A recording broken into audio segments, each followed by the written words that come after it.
So, this all went down a few weeks ago, but it's been eating at me ever since, and a couple of friends told me I should throw it on Reddit. Maybe you guys can tell me if I was completely out of line, or if I just finally grew a backbone. Here's the setup. I'm in my late 20s and I've been part of the same friend group since college. We're not super tight anymore. Everyone's got jobs, some are married, one has a baby, but we still do the occasional dinner or night out together, usually once every couple of months. Normally, it's casual burgers, pizza, sometimes a sports bar. Nothing fancy. But recently, one of the guys suggested we go to this trendy steakhouse downtown.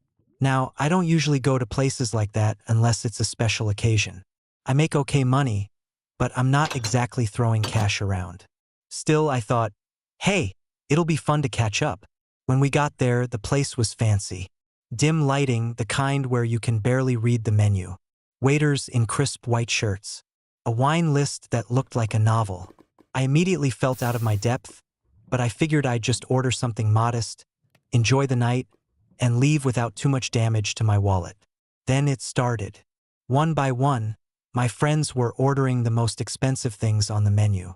We're talking $70 steaks, $100 bottles of wine, appetizers that cost more than my weekly groceries. I laughed it off at first, assuming they were splurging because they'd gotten promotions or bonuses. Meanwhile, I picked the cheapest entree I could find. A pasta dish for around $20 and just drank water. Throughout dinner, I was already getting this gnawing pit in my stomach. The conversation was fun, but in the back of my mind I was calculating. I've been burned before with the whole, let's just split the bill evenly thing. But I thought, maybe they'll be cool this time. Maybe we'll each just pay for what we ordered. Fast forward to the end of the night. The waiter drops the bill folder on the table, and the total was horrifying. I don't remember the exact number, but it was well over $600 for 6 people. Before I could even process, one of the guys goes, "All right, so that's about $100 each, plus tip." He says it like it's the most natural thing in the world, while sipping the last of his Cabernet. And that's when the pit in my stomach turned into full-on panic. $100? For what? I'd eaten a $20 pasta, maybe $3 worth of breadsticks. I hadn't touched the appetizers, I didn't drink the wine, I didn't even have dessert. I froze for a second, my face burning, because everyone else was already reaching for their cards like this was normal. And in that moment, I had to decide, was I just going to swallow it and pay up for the sake of keeping the peace? Or was I going to stand up for myself and risk looking like the cheapskate of the group? I don't know what came over me, but something in me snapped. Maybe it was all the times I'd let this exact thing slide before. Maybe it was the fact that I'd been budgeting tightly that month, and I knew that $100 was going to hurt. Either way, I heard myself say, out loud with my voice shaking a little, "Yeah, I'm not paying $100 for a $20 pasta." The table went silent. You know that awkward silence where everyone stops mid-breath? Forks down, eyes wide. The whole vibe shifts? Yeah. That one of my friends, let's call him Mark, laughs like I've just made a joke. But when he realizes I'm serious, his face changes. "Dude, come on. Don't make it weird. We always split evenly." I felt my heart pounding in my ears. My hands were literally sweating as I pulled out my phone and started doing quick math. Look, I didn't order any of the steaks, I didn't drink wine. I had the cheapest thing here. I'll pay for my food, tax, tip, whatever. But I'm not covering everyone else's $70 ribeyes. Immediately, the pushback started. Another friend, Lisa, rolled her eyes and said, "It's not that big a deal. Just split it. We're all adults." That stung. Because for me, it was a big deal.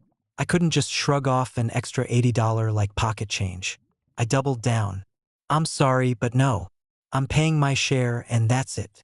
The atmosphere got icy. They weren't yelling, but the tension was thick. Mark muttered something about me being cheap under his breath. Another friend sighed dramatically. Someone else said, "Fine, whatever," like I'd ruined the night. The waiter came back to collect the folder, and I asked awkwardly if I could get a separate check for just my meal. He looked uncomfortable but obliged. So there I was, signing for my $27 total while everyone else was splitting a mountain of charges. We left the restaurant in this weird, fragmented way. Some people walking ahead, others lagging behind. Normally, we'd linger outside, say long goodbyes, maybe make plans for the next hangout. Not this time. Felt like I'd broken some unspoken code. On the ride home, my phone started buzzing. Group chat messages. At first, just jokes. Next time we'll take OP to Taco Bell. OP's got that water budget. But then it got harsher. Mark sent, "If you can't afford to eat out, maybe don't come." That one hit me in the gut. I stared at the screen for a long time, wondering if I should fire back or just let it go. Over the next few days, the fallout kept snowballing. A couple of friends stayed quiet, but Mark and Lisa wouldn't let it go. They kept sending little digs in the chat, passive-aggressive memes about that one friend who can't split the bill. First, I felt embarrassed. Like maybe I was the cheap friend, maybe I had overreacted. I replayed the moment 100 times in my head, thinking of different ways I could have handled it. But the more I thought about it, the angrier I got. Because here's the thing. Why should I subsidize everyone else's choices?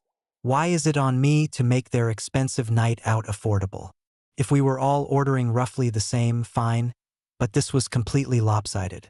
And none of them even asked before deciding we'd split evenly. Finally, I responded in the chat. I typed, "Look, I'm not going to apologize for paying my own way. I didn't order steak, I didn't drink wine, and I don't think it's fair for you to expect me to cover things I didn't consume. If that makes me cheap, fine. But I'd rather be cheap than taken advantage of." It was like dropping a grenade. Mark immediately fired back with a wall of texts about how this is just what friend groups do, and how I'd made everyone uncomfortable. Lisa chimed in that I was changing the vibe of the group. But here's the kicker. 2 other friends DM'd me privately later. Both said they'd been thinking the exact same thing, that they felt pressured to split evenly even when they didn't want to, and that they were glad I spoke up. One even admitted she'd skipped a couple of dinners before because she couldn't afford the expected bill. That made me feel a little less insane. Since then, things have shifted. The group still hangs out, but I haven't been invited to the last 2 dinners. I heard through the grapevine they went somewhere fancy again, and honestly, I didn't feel bad missing it. I've realized something. Sometimes standing up for yourself means losing people who never really respected you in the first place. Real friends don't shame you for not wanting to pay for their $100 bottles of wine. Do I miss the group? Yeah, a little. But I don't miss that sinking, anxious feeling of watching a bill land on the table and knowing I'm about to get screwed over. So, maybe I'm the villain in their story, the cheap friend who ruined the vibe. Or maybe I just stopped letting people walk over me. Either way, I've decided this much. The next time I go out with friends, we're making it clear beforehand how the bill is getting split. Because I am never, ever paying $100 for a $20 pasta again.